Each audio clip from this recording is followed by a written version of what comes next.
25 वर्षापूर्वी जेव्हा मी गावाकडे प्रॅक्टिस चालू केली तर डोंगराळ भाग होता आणि त्या डोंगराळ भागामध्ये मग आम्ही सकाळी जायचो आणि संध्याकाळी घरी वापस यायचो. 25 किलोमीटर माझ्या गावावरून त्याचं अंतर होतं.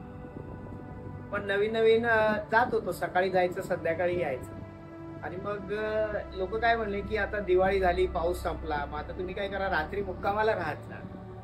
नाही म्हटलं, मुक्कामाला राहायचं गावा प्रॅक्टिसच्या ठिकाणी तर म्हणजे पेशंट वाढतील तुमचे, रात्रीचे पेशंट मिळतील ना तुम्हाला, इमर्जन्सी तुमचे पैसे वाढतील. मग ठीक आहे म्हटलं, राहिलं. त्यातली एक गंमत सांगतो. एक दिवस झोपलो, रात्री 2 वाजता जोरजोरात थापा मारल्या पेशंट. धाप धाप धाप धाप. काय झालं, एकदम एवढे लोक, ओ डॉक्टर लवकर लवकर उठा लवकर उठा.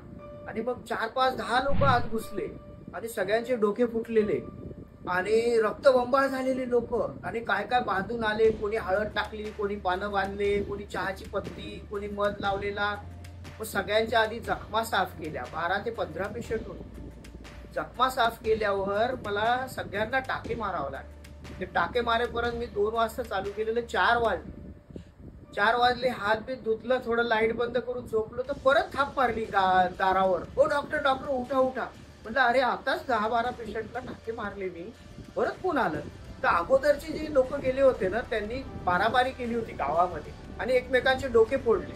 तर पहिला जो ग्रुप होता टाळके फोडलेला, तो आधी मी टाके मारले. आता दुसरा ग्रुप आला, परत मी 8 जण टाके मारले. तर सकाळ 6 वाजेपर्यंत मी गोंधड्या शिवल्यासारखे टाके मारत होतो.